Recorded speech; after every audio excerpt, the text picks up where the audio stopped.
Hi, my babies. So, this is episode 7 of Fashion and Film. Let's get right into it, and we're going to talk about Uptown Girls. Yay! This is another one of my favorite movies, and I'm so excited to talk about it with you all. This is one of those movies that when I'm sad, when I'm down, I play a movie like this, and it just feels like a warm hug. It just feels like girlhood. Like all of my dreams are in this movie. I love it. Anyway, it opens up on Molly's birthday, her turning 22, so young, such a baby.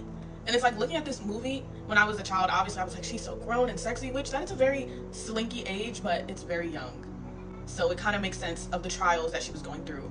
And there's a couple things that stand out about these scenes, the fashion choices. We're finding out how crafty Molly is. Like, she comes from money, but she's a true New Yorker in this film in the sense that she's very crafty, she's very DIY-y, and she's the girl mixing high and low designer with her DIY add-ons, and that is a true fashion girly. There's an iconic clip, I posted it before, where she literally turns a lampshade into a hair clip for her birthday look. She's iconic, she's a diva for that.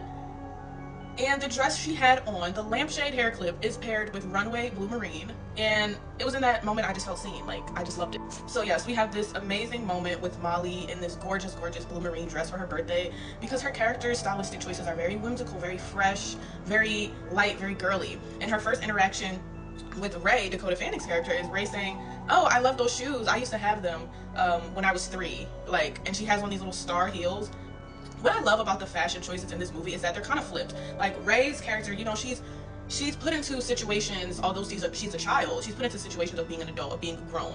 And Molly can relate to that because, you know, she had this rock star father who unfortunately passed away, and she can relate to that because she was probably in those situations like Ray. But the way Ray kind of takes it in is having a colder disposition and, you know, being a little harder into herself and like in her shell, being very strict. And we see that in Ray's fashion choices. I always thought it was so funny how Ray dressed like the adult.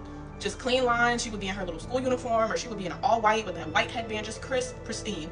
And Molly was the one with this very playful, childlike style. Whether she was just wearing like a very cutesy, girly dress, there's a gorgeous orange dress she wears while her and Ray are walking to the park, and she's just like twirling around. That dress was also blue marine, so she's definitely a blue marine girl.